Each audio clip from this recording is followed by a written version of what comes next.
Bhagavate Devaya. Om Namo Bhagavate Vasudevaya. Narayana Namaskritya Naram Chair Narottamam Devim Saraswatim Vyasam Tato Jayamudiriya Nashtuprayeshu Bhadreshu Nityam Bhagavati Sevaya Bhagavati Uttam Shloke Bhakti Bhavati Nashtaki. So continuing with the discussion on Srila Prabhupada Lilamrita, chapter 33rd, when he was in Gorakhpur, February 10th, 1971. On hearing that Prabhupada wanted to preach in Gorakhpur, Hanuman Prasad Poddar, eminent head of the Gita Press publishing company, offered one of his properties, a two-story house, his former residence, known as Krishna Niketan. Mr. Poddar, who was bedridden in another house in Gorakhpur, had first met Prabhupada in 1962, and he appreciated Prabhupada's mission. So it was in 62, before Prabhupada came to America, or went to America, Prabhupada had gone to meet Mr. Poddar, Hanuman Prasad Poddar, to secure some funding to publish his Srimad Bhagavatam. And Mr. Poddar read the manuscript, and he really appreciated what Prabhupada had written.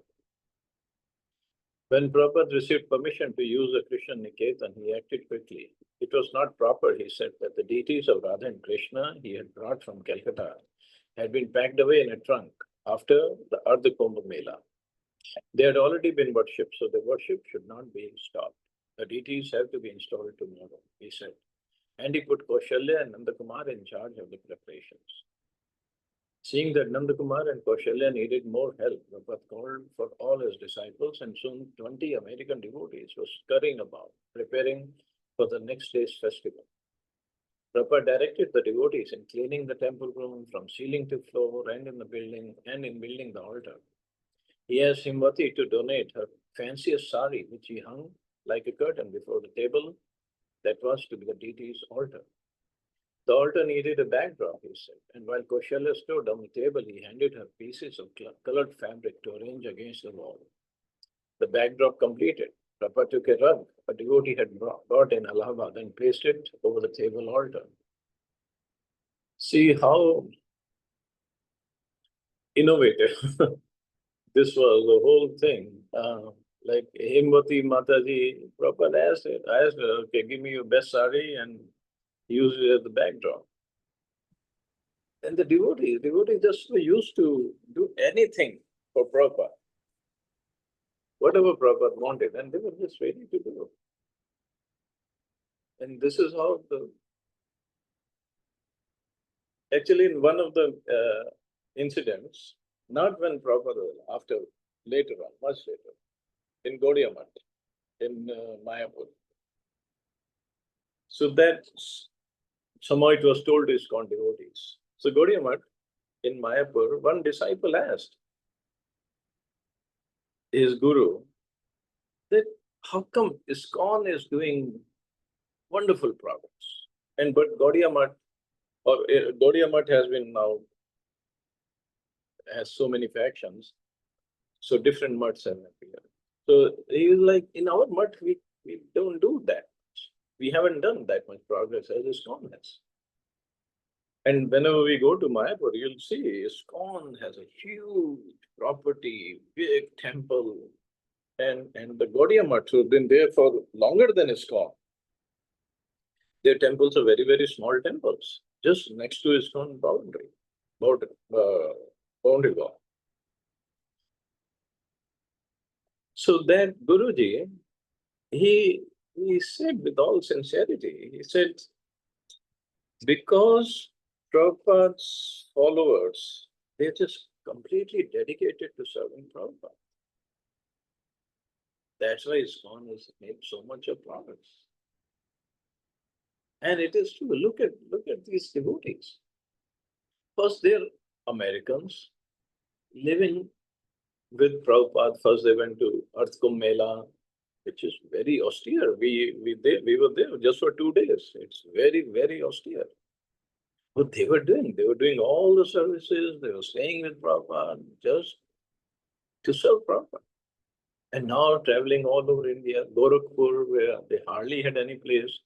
So Hanuman Prasad Poddar just gave this house for Prabhupada to use. And now they're doing what Prabhupada said, okay, deities have to have proper altar. No, they didn't have money to go and buy marble altar or order something, just a makeshift altar. And if normal, if we see in temples, the altar has to be properly Vastu compatible and directions and everything has to be perfect. But here, Radha Krishna, they're going to be sitting on this altar, but it's not made according to Vastu or any scriptures regarding deity worship. But since Prabhupada is directing them, the devotees are working, obviously deities must be happy. That night, Prabhupada surveyed the temple room. Oh, it's very nice, he said. He retired to his room and two devotees stayed up all night sewing clothes for Radha and Krishna. The next morning, the deities were placed on the altar and the devotees resumed their worship, offering them prashadam and arti 6 times a day. The devotees were living in an ISKCON temple atmosphere for the first time since they had arrived in India, and their lives became regulated and secure.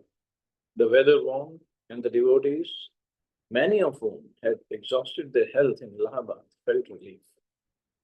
The Gorakhpur temple was situated on several acres of agricultural land outside the city. It was a peaceful place.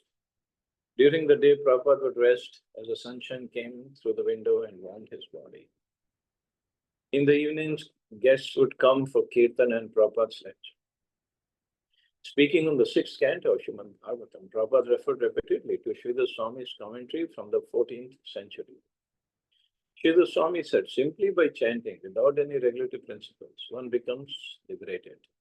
So how is that? Sridhar Swami replies, also that there are regulative principles. The idea is that chanting of the holy name is so powerful that it can immediately liberate the chanter. But because we are prone to fall down again, therefore there are regulative principles. So chanting is so powerful. It's not a joke, actually. We take it easy, we don't pay proper attention to chanting, but it has to be done properly. Just 16 rounds minimum. But if we do that, it can bring tremendous benefits. Morning, noon, and evening, we should daily chant Hare Krishna mantra with devotion and faith. By doing this, one can avoid volumes of miserable conditions of life simply by chanting. So one should be so much careful and faithful. You should know that as soon as you are chanting, Krishna is dancing on your tongue. Therefore, how much careful and respectful we should be. Each night, Prabhupada would take the commentaries of Sridhar Swami as his text. So Sridhar Swami gives the example that without knowing that there is a very nice medicine, a man takes so many thousands of medicines. Similarly, the great stalwart leaders of religious principles, without knowing this, Hare Krishna mantra, take so many troublesome ritualistic ceremonies. Actually, there is no need. The whole thing is, Sridhar Swami is giving the stress very strongly that you can simply chant Hare Krishna mantra without understanding any ritualistic ceremonies. Sridhar Swami's commentary was filled with quotations from various scriptures about the supreme benefit of chanting the holy names of Krishna. Then Sridhar Swami says, Akhila Cheshtitam. That means that any endeavor for pushing on Krishna's glories, that is as good as chanting the holy name. When you go out for canvassing, for pushing on this movement, people might think that you're not chanting, but suppose you're canvassing for a life member, the topic is also as good as chanting Hare Krishna mantra, because it is Akhil Cheshtitam. One's life must be dedicated simply for Krishna's service. Akhil means all, and Cheshtitam means doing any endeavor, any or every endeavor for pushing on Krishna's glories. So chanting, yes, chanting also means chanting on our beads or chanting in Sankirtan, but chanting also means glorifying Krishna, preaching for Krishna. So that is also considered as chanting. Speaking before his Indian audiences, Srila Prabhupada also told about his preaching in the West. One evening he gave a personal history, describing how a spiritual master on the first meeting had immediately told him to preach Lord Chaitanya's message to the English-speaking world. At that time, I argued with him that we are a dependent nation and who is going to hear about our message? So he defeated my argument. Yes, he was a learned scholar. So what I was a tiny boy. So I agreed that I was defeated. Prabhupada laughed softly. And if we remember how Prabhupada was defeated by Bhaktisiddhanta Maharaj, that when Prabhupada said, we are a dependent nation, who's going to listen to us? And Maharaj said, this message is so urgent, so powerful that it cannot wait for any political change in India's situation.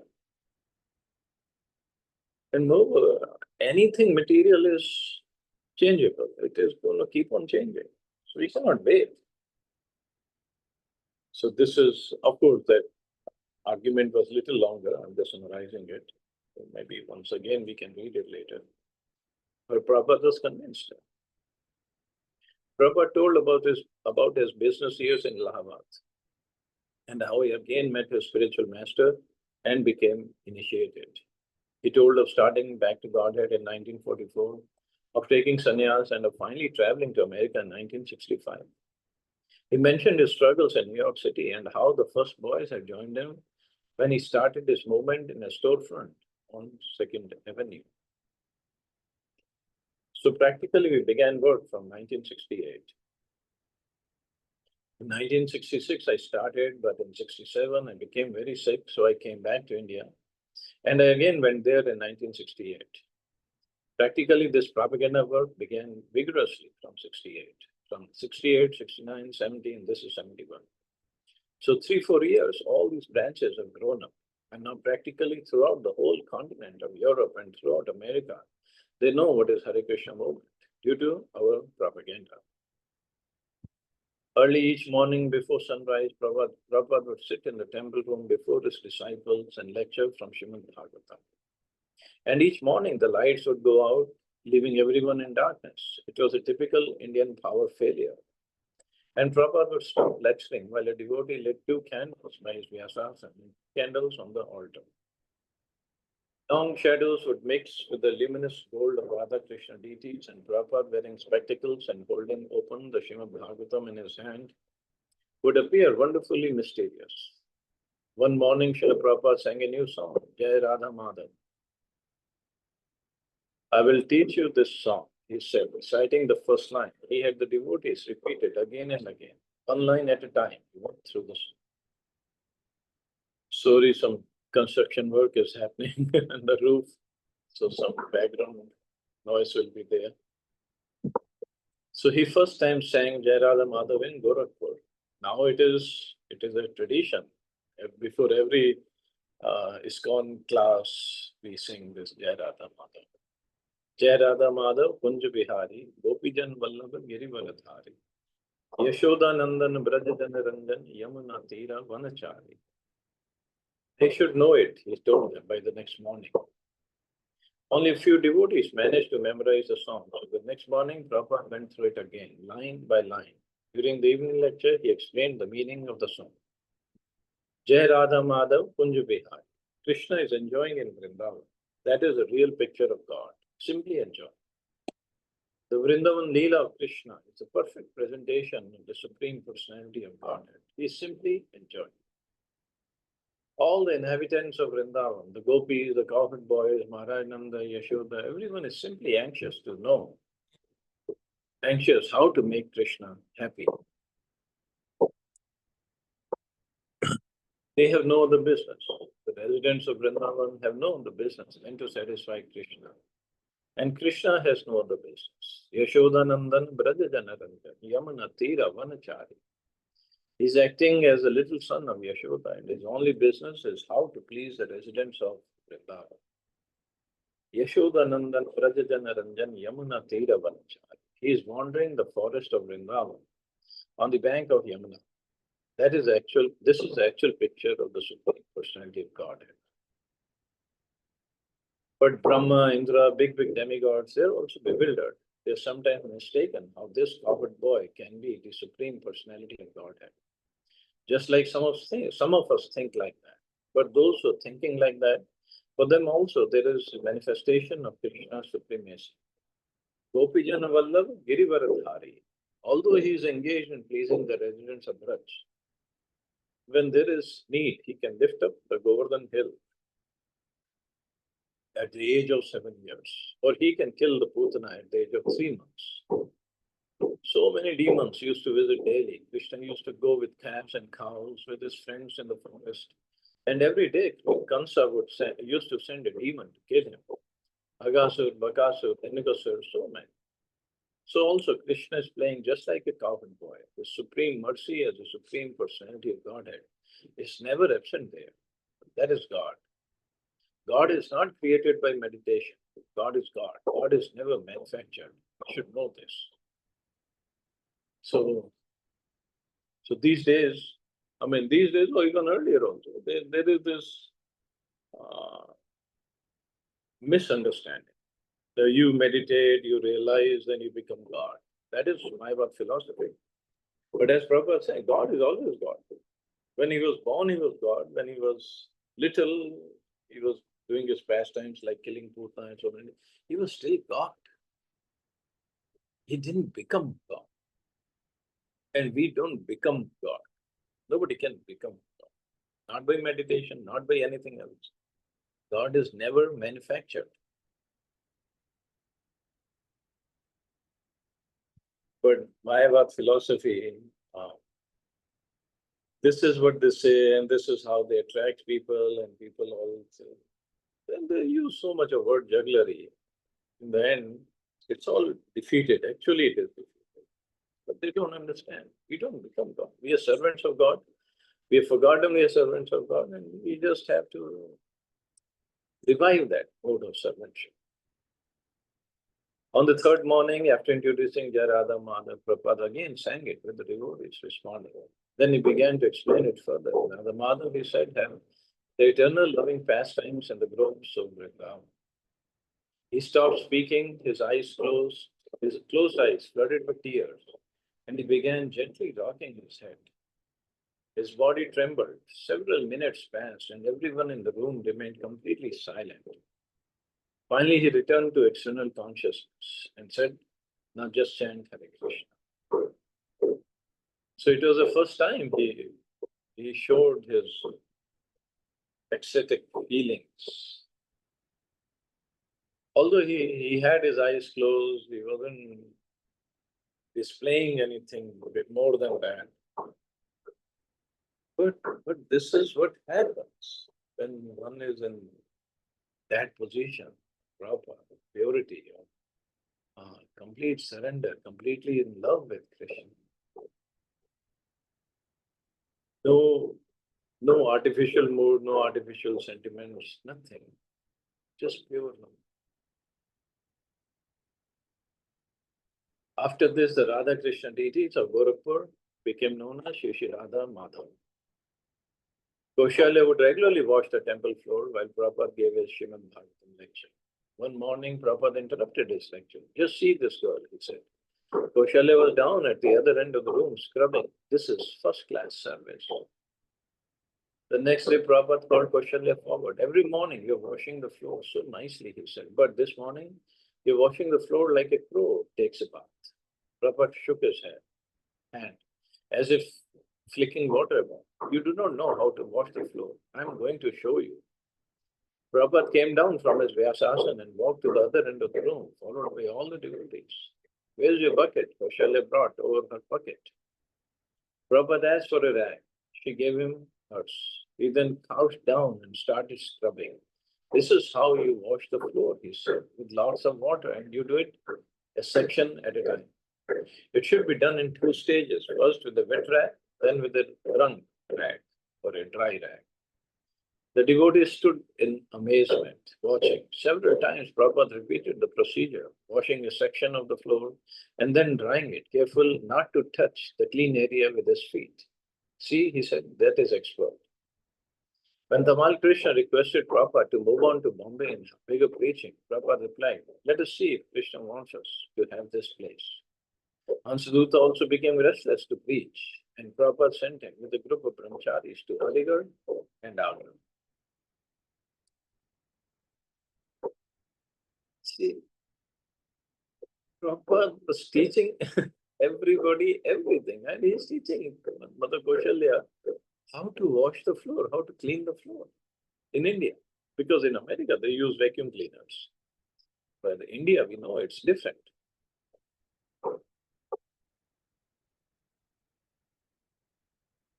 Little appeared to be happening in Gorakhpur, but Prabhupada had plans. He was still negotiating with the university authorities for land for constructing a temple.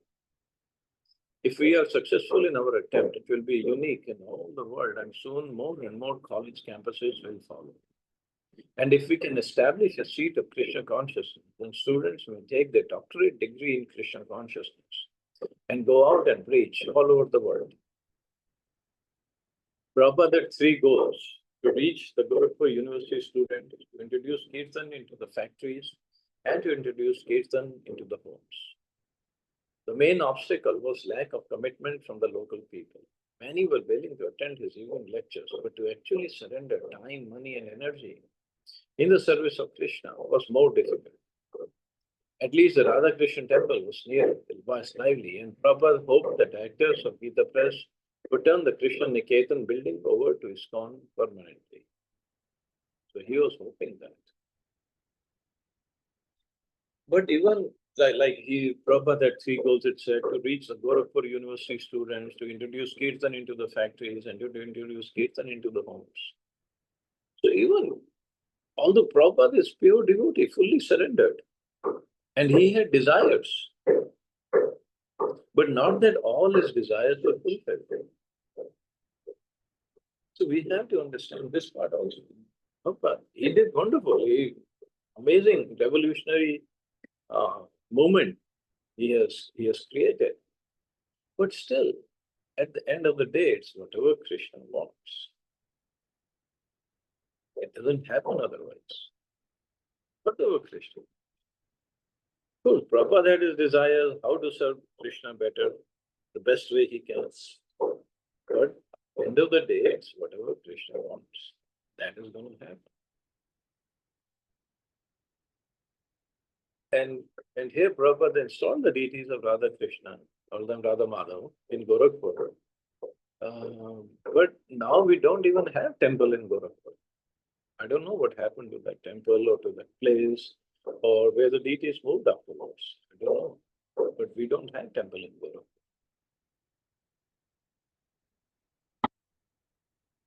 So I guess we can stop here. See anybody has any questions or comments.